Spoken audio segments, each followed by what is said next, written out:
Good day, and welcome to the Bandwidth Inc. Second Quarter 2025 Earnings Conference Call. All participants will be in listen-only mode. Should you need assistance, please signal a conference specialist by pressing the star key followed by 0. After today's presentation, there will be an opportunity to ask questions. To ask a question, you may press star, then 1 on your telephone keypad. To withdraw your question, please press star, then 2. Please note, this event is being recorded. I'd now like to turn the conference over to your host today, Sarah Wallace, Vice President of IR. Please go ahead.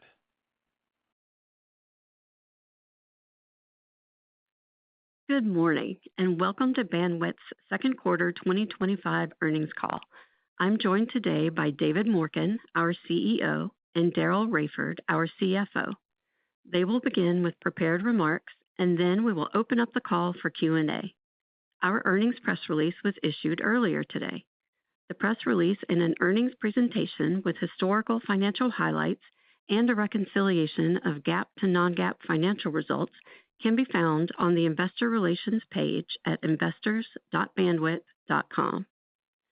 During the call, we will make statements related to our business that may be considered forward-looking, including statements concerning our financial guidance for the third quarter and full year 2025.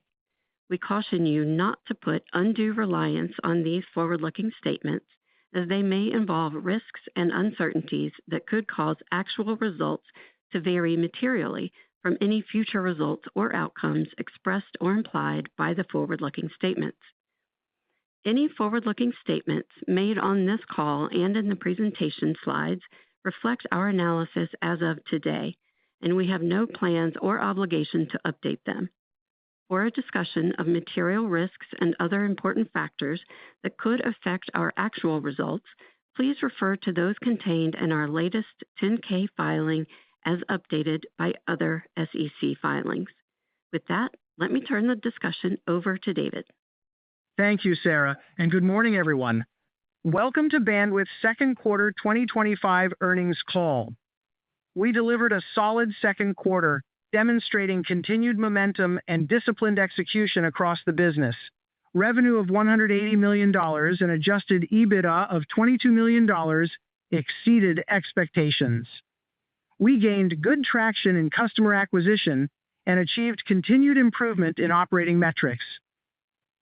This quarter underscores a strong performance over the last 12 months, where we grew revenue 15%, EBITDA 36%, and free cash flow 26%. The demand for mission-critical enterprise communications is durable, and our platform is essential for companies transforming their customer experience with AI. To our customers, thank you for your partnership.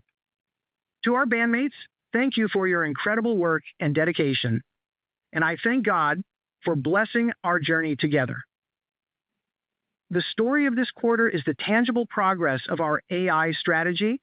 Our investments in AI voice are now translating into customer adoption and laying the groundwork for a powerful new layer of revenue.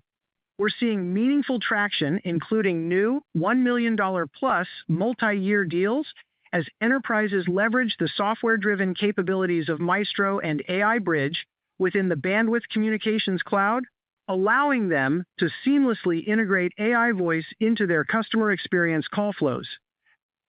These platforms provide the essential APIs and orchestration tools for advanced deployment. This is particularly evident with our existing customers in the financial services, healthcare, and hospitality verticals. We believe Bandwidth is the essential platform for the enterprise AI voice revolution. Whether a customer is using a standalone AI model or the tools embedded in their CCaaS platform, they rely on Bandwidth for the scale, reliability, and orchestration required to succeed. Let me share how this is creating value today. A longtime customer, one of the largest banks in the U.S., utilized our Maestro platform's robust software integrations to seamlessly incorporate a third-party conversational AI provider. This provided them with the programming flexibility to innovate across their multiple CCaaS systems, leveraging Maestro's agnostic orchestration layer. And combined with our network-level voice anomaly detection, the bank can deliver even more reliable, resilient, and intelligent customer experiences across all their business lines. The impact is clear. They can now test and deploy new AI-powered customer experiences with speed and confidence, all while maintaining control of their technology stack. This is a blueprint for how we will expand our business across our enterprise customer base. Another large existing customer, a leader in digital banking, is using the native AI features within their Genesis contact center. In this scenario as well, bandwidth is critical. The low latency, high call quality, and high availability of our communications cloud was essential. As their team told us directly, our AI story only works with bandwidth. This is powerful validation that the underlying communications cloud is the linchpin for any successful AI voice strategy. These examples highlight a fundamental shift that is expanding our economic engine. As we've said before, AI is not replacing voice, it's enriching it. Each AI-powered call has the potential to drive significantly more usage of our cloud platform, largely due to the software-driven value-added services we layer on. With capabilities like Maestro's orchestration modules, integrated transcription, and our fraud detection software solutions, we see a path to potentially generating as much as 3 to 4 times the revenue of a standard voice call. This is a powerful consumption multiplier that expands our share of wallet and makes our platform stickier. In regulated sectors like financial services, customers rely upon us for compliance and security, as well as performance. As AI is further integrated into enterprise workflows, ensuring trust and transparency in voice applications is becoming as essential as uptime, and may also drive future revenue opportunities. Every new enterprise win this quarter included our Maestro platform, underscoring its role as a core software differentiator. This isn't just an add-on, it's the programmable intelligence layer that drives higher revenue per customer and deeper integration, enabling sophisticated call routing and service orchestration that legacy systems cannot match.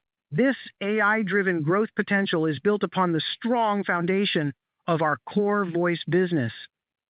This quarter, we continued to win high-value customers, reinforcing the strength of both our integrated direct and channel sales strategies. Our direct sales team closed one of Tennessee's largest healthcare providers, serving millions of customers. They initially planned to split their traffic between 2 vendors, but ultimately selected Bandwidth as their sole provider. Why? Because the resilience of our Call Assure solution was the only one that could meet their strict uptime requirements for essential Medicare and Medicaid services. When service cannot fail, enterprises choose Bandwidth. We also won a leading insurance brokerage with more than 10,000 associates across 200 offices nationwide.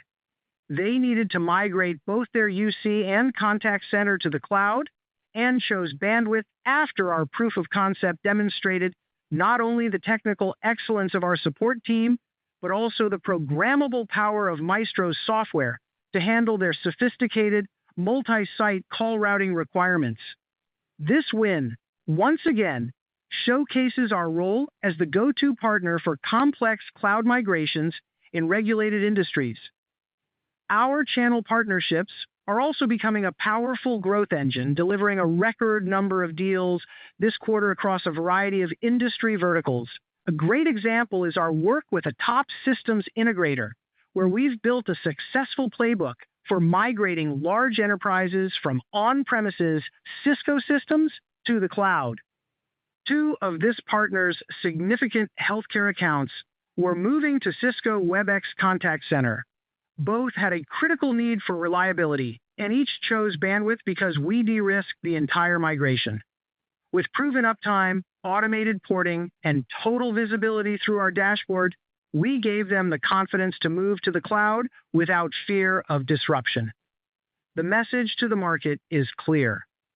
For the thousands of enterprises that are still on premises, Bandwidth is the fastest and most reliable path to the cloud. To summarize, we are executing on a clear and focused strategy. First, we continue to prioritize business execution, delivering solid financial results, exceeding our guidance, and demonstrating the efficiency of our business model. Second, we are scaling our global enterprise business by winning larger customers with multi-year, higher-margin engagements who rely on us for their most mission-critical communications. And third, we're accelerating our AI voice innovation, creating a powerful revenue multiplier and cementing our role as the essential platform for the future of the AI-powered customer experience.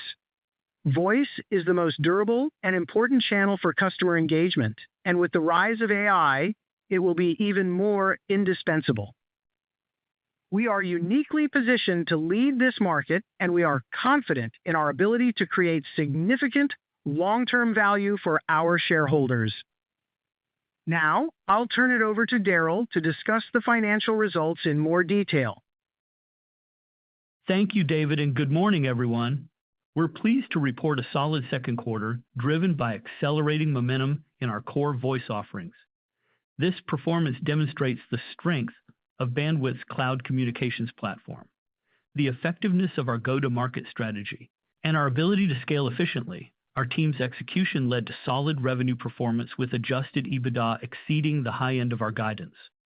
Looking at our second quarter 2025 results, total revenue of $180 million increased 9% year-over-year, normalized for 2024 cyclical political campaign revenue of $8 million.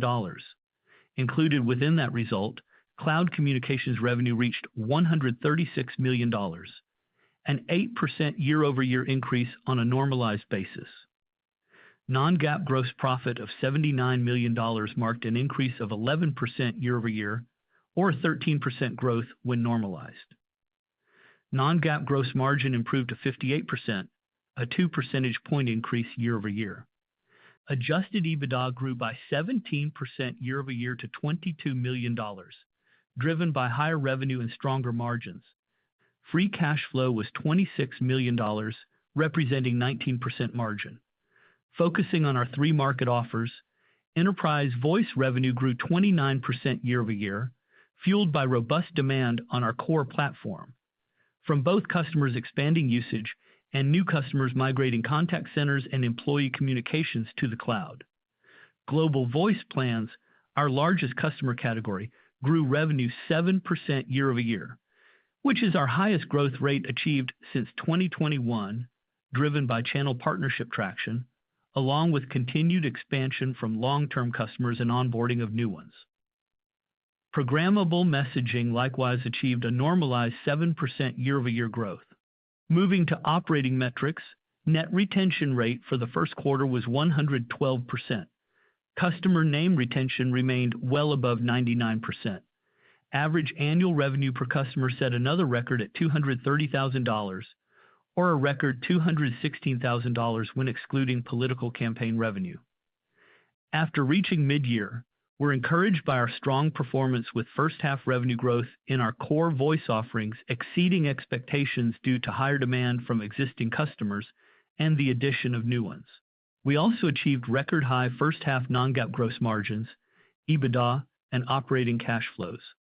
Looking ahead to the remainder of 2025, 3 months ago we raised our full-year 2025 guidance, anticipating continued acceleration in the second half, following solid second quarter results. And while monitoring the expected typical holiday season uptick, we remain confident in this second-half acceleration, which underpins our previously raised full-year guidance. We continue to project 10% organic revenue growth at the midpoint for the full year, and are once again increasing our full-year EBITDA outlook to $88 million at the midpoint. We believe this outlook for the second half is an achievable plan that keeps us firmly on track toward our strategic and financial goals. In summary, we are pleased with our operating and financial performance in the first half. We're building on a foundation of strong execution, expanding customer value through AI-powered use cases, and leveraging our platform's scale and flexibility. As David remarked, we're executing with discipline, scaling our global enterprise presence, and accelerating AI voice innovation to place Bandwidth at the center of the AI-powered customer experience. This strategy positions us to deliver sustained revenue growth, continued margin expansion, and robust cash generation. With that, I'll now turn the call over to the operator for the question and answer portion of today's call. Yes, thank you. We will now begin the question and answer session. To ask a question, you may press star, then one on your telephone keypad. If you are using a speakerphone, please pick up your handset before pressing the keys. If any time your question has been addressed and you'd like to withdraw it, please press star and then two. At this time, we will pause momentarily to assemble the roster. And the first question comes from Joshua Riley with Needham. All right, thanks for taking my questions. Nice job on the quarter here. It seems like the thesis for AI use cases for customer support is kind of playing out as expected here in terms of driving additional voice minutes on the platform. How are you thinking about the outlook? Maybe get some more color here. I know you made a couple comments about the second half ramping these use cases relative to leaving your full year revenue guidance unchanged after this quarter. Thanks, Josh. This is David. And yes, I want to affirm your observation. Indeed, Maestro was a critical component of every single one of our enterprise wins, and the AI use case thesis that we've had continues to manifest, and we're really pleased with that. The second part of your question was regarding guidance, and let me ask Daryl to address that. Good morning, Josh. It's nice to say hello to you, and thank you for joining the call. We do expect, as I said in my prepared remarks, we do expect that our second half will accelerate over our first half growth. First half ended up setting, as I said, a record in terms of our financial metrics over prior first half. Second half is set to accelerate. Our guidance at the midpoint in terms of total revenue normalized, we'll expect for the third quarter a 10% organic growth. And then if you do the math for the full year and you back into the fourth quarter, what we're calling for is 13%. So you can see the sequencing in terms of the acceleration of what I was referring to. Got it. That's helpful. And then in terms of the Maestro add-ons that you've seen over the last several quarters here, can you just give us a sense? It seems like the average revenue per customer continues to tick up here. How much of that is being driven by Maestro add-ons or other add-ons or any other considerations that we should be considering here for ARPU growth? Thank you, Josh. This is David again. We've invited our Chief Product Officer, John Bell, to join us on the call. John, why don't you take that one? Yes, we continue to see a mix. As we mentioned, we are seeing more adoption of Maestro and Maestro services. So that is an important part of the uptick from our customers, and we are enthusiastic as we see adoption of more and more components of the platform by our customers. Got it. Thanks, guys. Thank you. And the next question comes from Meta Marshall with Morgan Stanley. Great, thanks. Maybe just on Maestro, just kind of what is the pace of some of the integrations that you guys were going to do into the platform, and just kind of the work you're doing with other companies, because I'm sure they would like to get onto that platform at this point.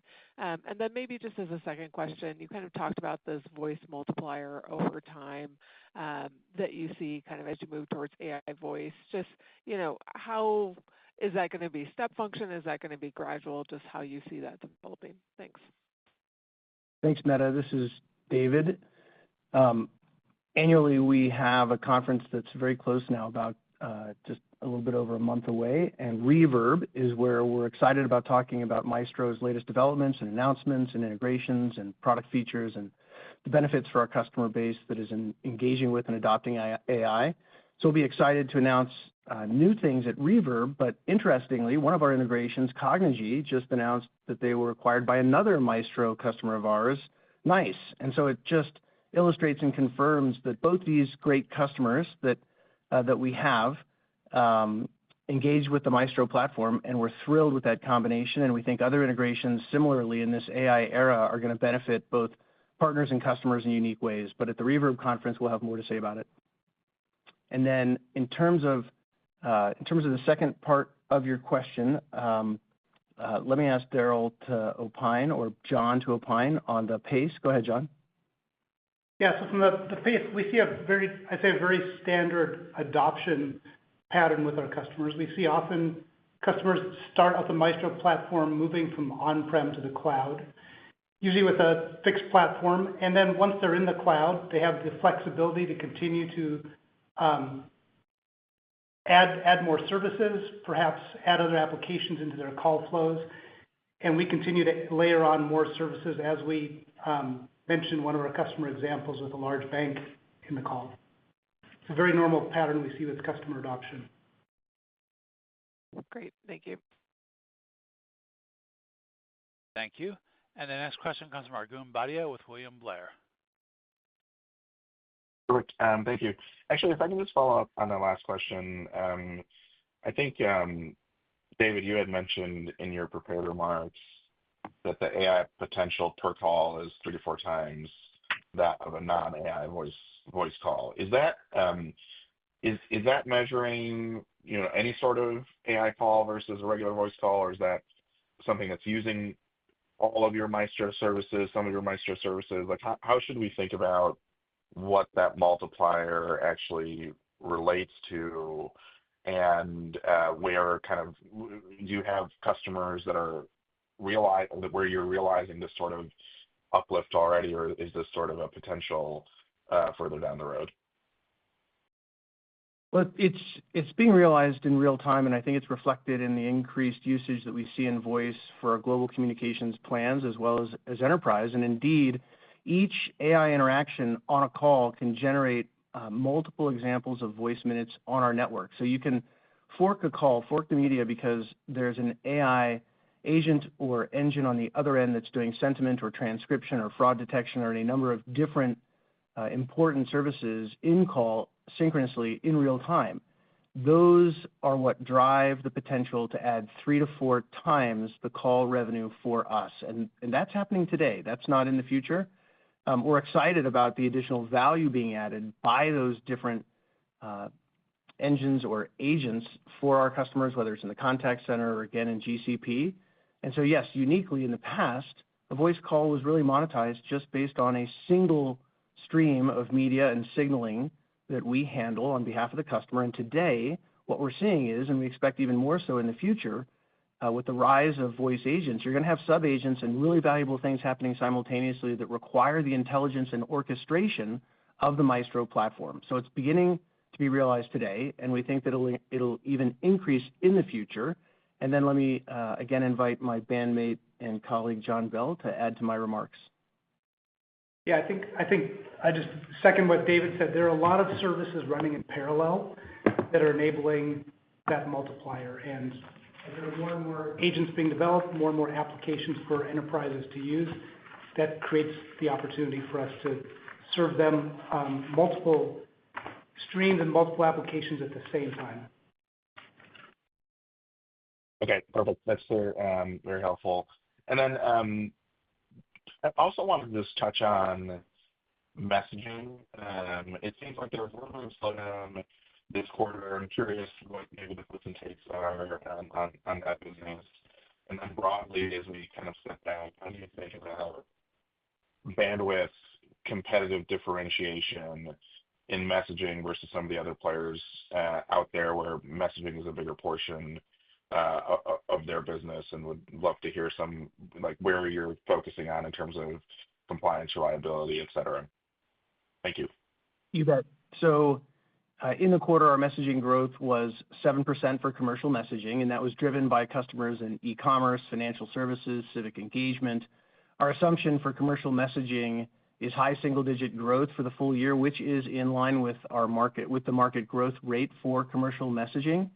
There are some deals that you might expect us not to pursue because they're not margin accretive, and we're focused on large enterprises with large-scale opportunities, so long as they contribute to our long-range plan for profitability. So our focus is on expanding messaging and specifically messaging formats like RCS, RBM, and we're targeting larger customers where our excellent service is required.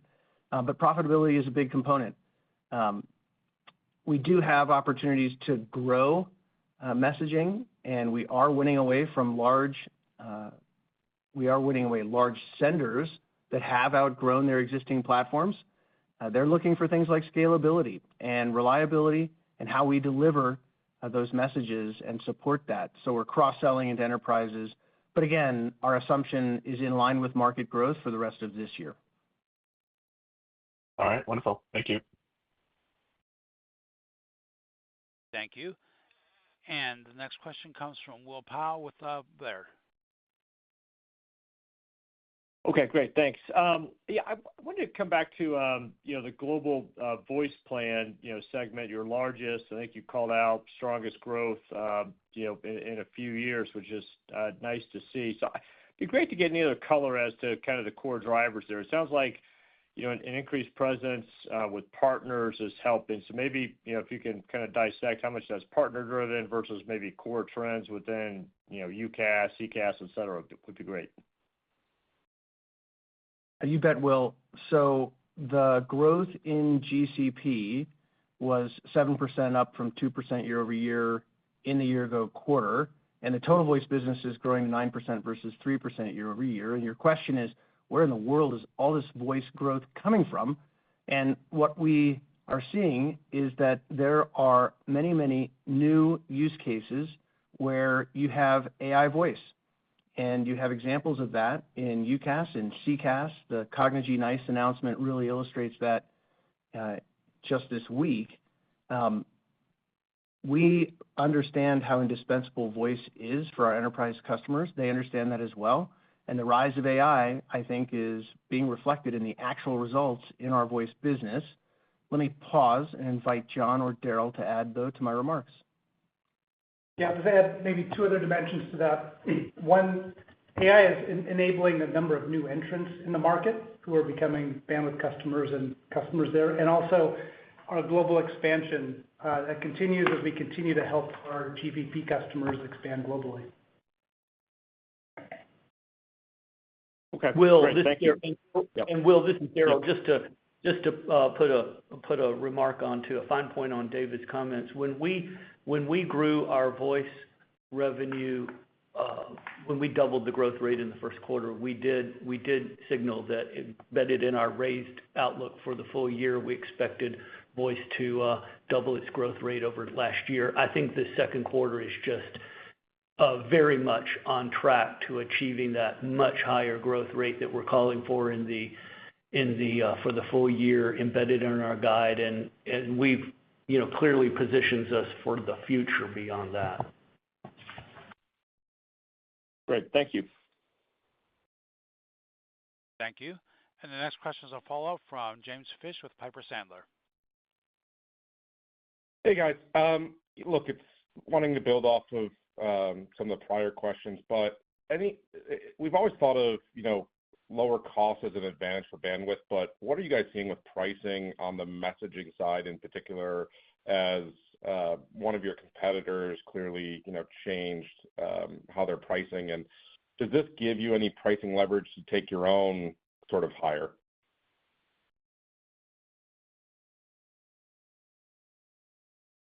This is Daryl.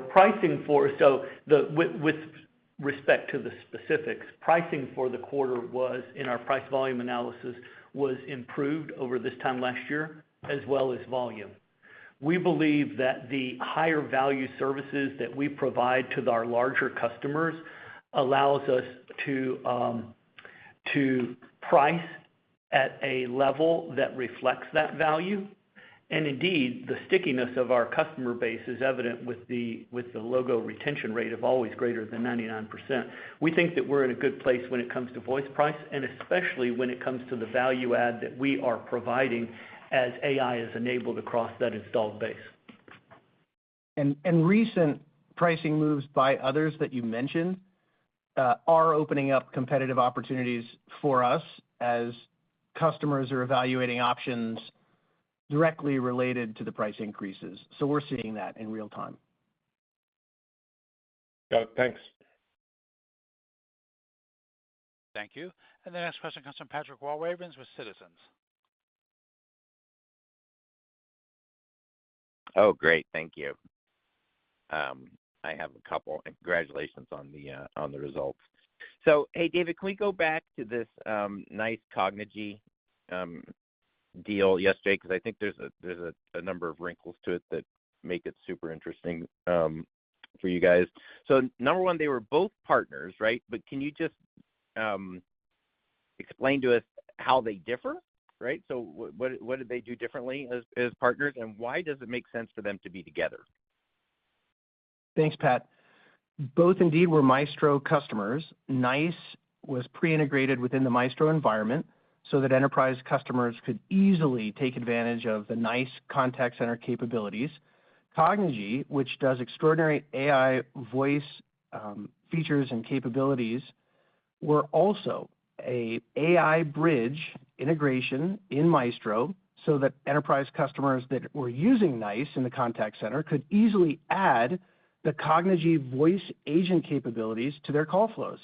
And what's really cool is that Cognigy, a phenomenal company really pioneering the voice AI agent space, and NICE, the contact center company that powers many, many seats of agents in the contact center, by getting together, what it shows us is both the relevance and importance of Maestro in terms of an orchestration layer, but their combination, I think, really points to the future, which is you're going to have millions and millions and millions of new users of the global phone network and system, but many, many of them will be PhD level intelligent, highly emotionally empathetic AI voice agents adding extraordinarily high value to different call flows in the contact center.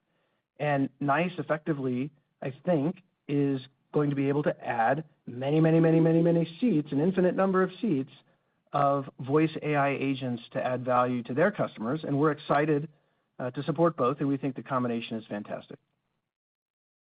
All right, great. And so I guess the two sort of wrinkles on this are NICE paid almost $1 billion, right, for Cognigy, which is going to do like $85 million exiting next year, right? You guys are doing like $750 million, sort of at the midpoint of the range, and traded half of that, right? So what is the disconnect here, and how does Band capture more of that perceived future value? I think there's a lot of good conversation going on about infrastructure globally in data centers right now for compute and inference related to AI.